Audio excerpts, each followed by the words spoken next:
Right there is one of them things, us working ourselves to death to keep a system going that doesn't care for us. Yeah, they kill us in the street, but they tell us to go out and work.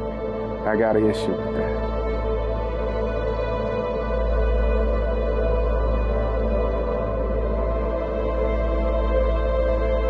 Something good come out of it, and it's hard to explain, but it's a joy in it. I have that unspeakable joy. And at times I get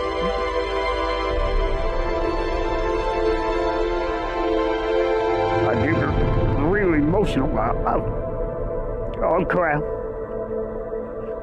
And a lot of people would say that's weak, especially coming from a man. I perceive it as being strong, a real man.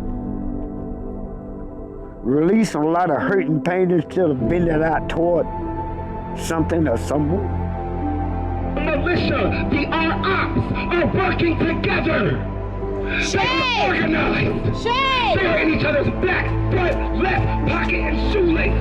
Shame! So it's up to us to deem ourselves worthy, to see the intersectionality, to allow us to pull up for one another and deem people's fights as our fights. Woo! You can't come outside and fight against climate justice and not fight against police brutality because they go hand in hand. Woo! You're not going to come outside and fight for the ecosystem and not stand for indigenous women going missing. They go hand in hand. Woo!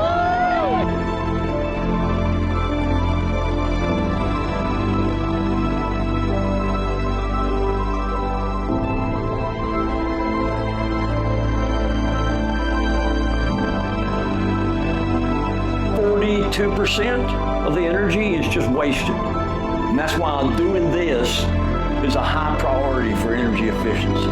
The idea is what separates the conditioned from the unconditioned is the envelope. And it's an air barrier, which is this, and it's a thermal barrier, which is insulation.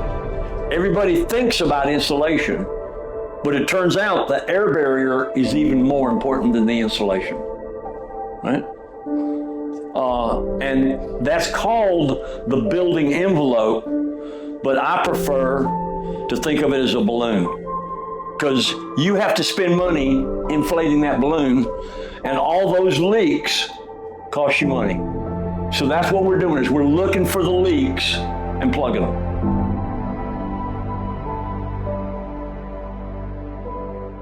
I think the thing that gives me the most hope is working with really innovative people and having them go and watching them and seeing it happen and helping in any way I can, to going from we have a bad problem, but we have a solution of our own, and getting what they need to be able to implement that solution and seeing them become an example for others.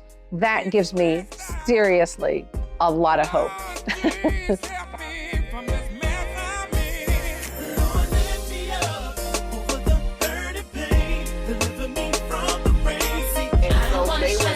Offer me things like, well, you know, you can get on Section 8 and Medicaid and food stamps and all of this, and you know, that'll help you be. And I'm like, okay, so I'm signing up all of these things. So when the hurricane happened, I was living in a HUD Section 8 house.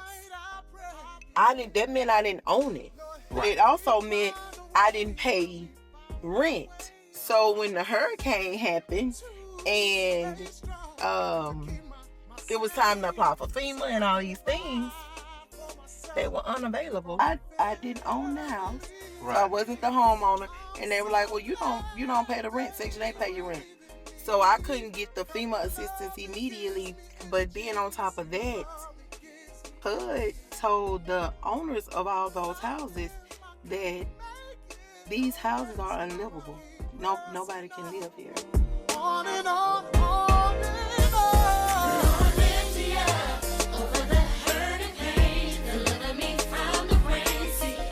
Hey y'all, it's Marisha here, and of course I'm joined by my fabulous co-host Abigail Franks. Climate justice, y'all. It's real. It's here. Let's get started with the show. I always joke that like myself and the people that I know who have been through this work and to this work and figured out every way to hold it, we have call us fence hoppers because we're in rooms we're not supposed to be in. Like, you know.